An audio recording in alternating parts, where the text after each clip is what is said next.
Hello. This is my first time filming and recording, so this is very exciting. It's also my first time filming in like a fun location. I'm hoping the wind isn't gonna be too annoying, but I thought I would come over and sit and record by the sea. You can't really see, but the sea is back there.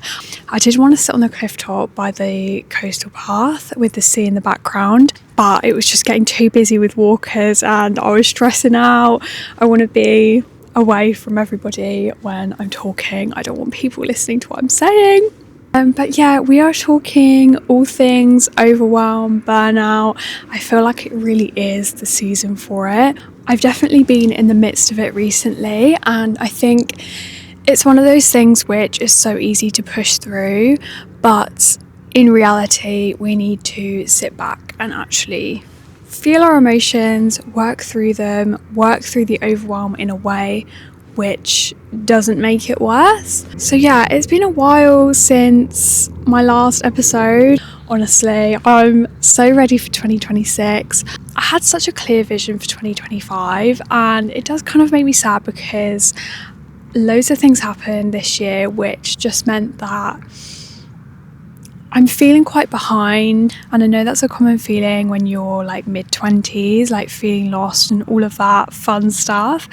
But yeah, that's definitely how I'm feeling recently, and I'm on track now. Like, I can see the path ahead of me and it does make me happy. So yeah, hopefully everything is working out for me. I'm a big believer in like trusting your intuition, divine timing, all of those things. It's so hard to avoid burnout and overwhelm in the world we live in, and especially as a freelancer, which is what I've been doing for half of this year now. I've been self-employed and doing kind of my own thing. I was watching a Hindz video, Hindz. If you don't know the guy, he's on YouTube. He is amazing. He was talking about how we should instead have sprints of intentional intensity, and that is periods in our life where we do have to go really, really hard. We might be getting burnt out, but it's intentional. We know it's coming. It's a fixed time frame, and not to let it take over our lives and always be working at a place which is unsustainable for us. I think honestly this year has been the hardest year of my life. I know that sounds so dramatic.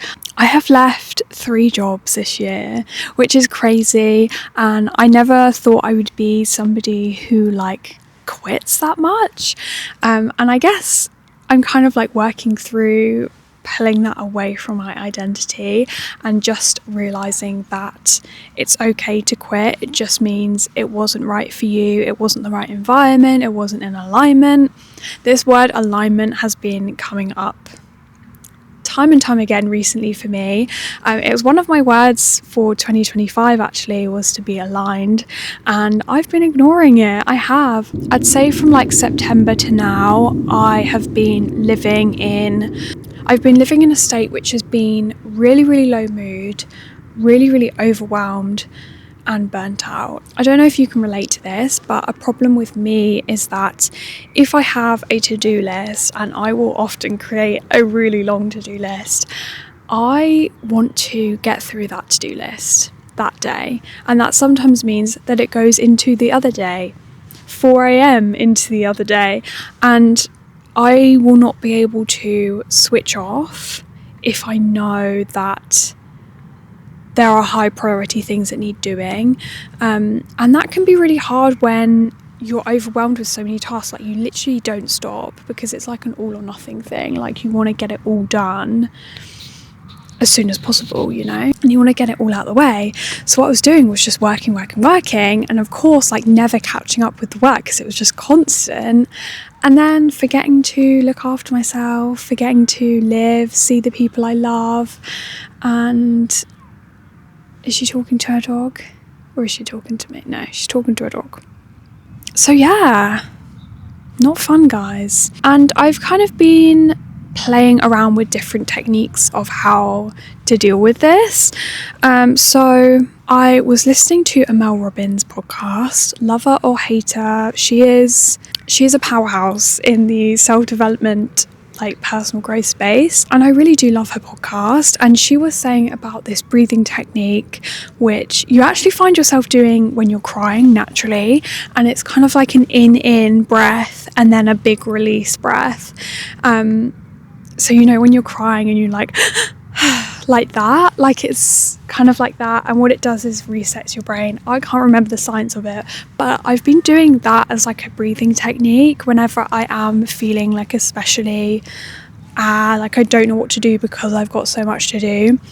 Just kind of resetting my brain a little bit with that breathing technique really helps. Actually, I would highly recommend. Another thing I learned from one of her podcast episodes about overwhelm, and I was really shocked by this, but it does work, and it was to add more to your to-do list, which sounds completely the opposite of what you would want to do, but I'm telling you guys, like, it works. And they were explaining how you often feel overwhelmed because you don't have control over your to-do list, and if you add more things into your day that you do have control over, that you do want to do, then it will make you feel better. And so I started doing this.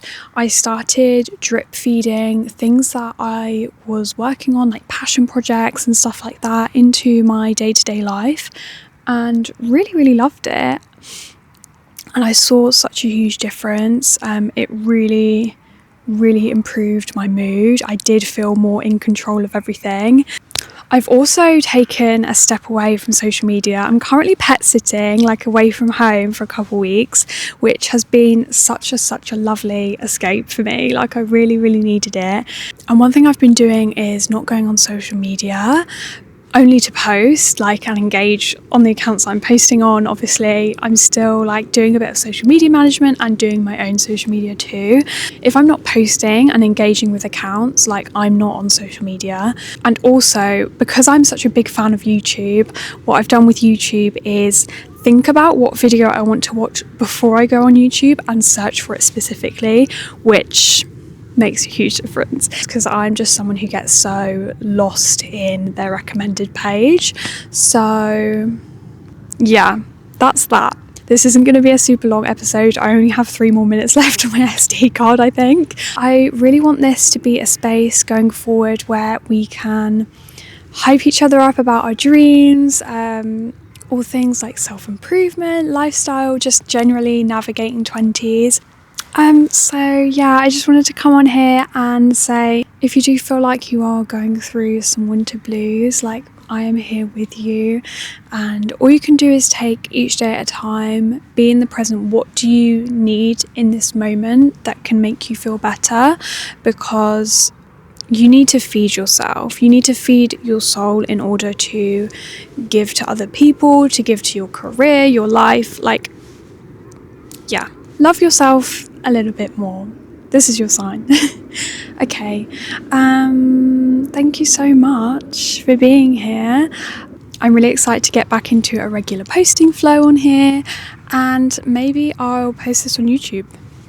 I don't know, maybe I will. Video podcasts make me slightly nervous because I have lots of filler words in my speech and I usually cut them out, and with video it's a bit harder because obviously you've got like the visual flow of it. But we're trying.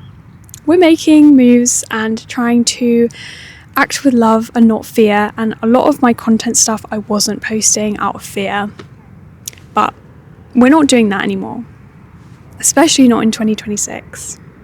Thank you so much for being here. Have a lovely week.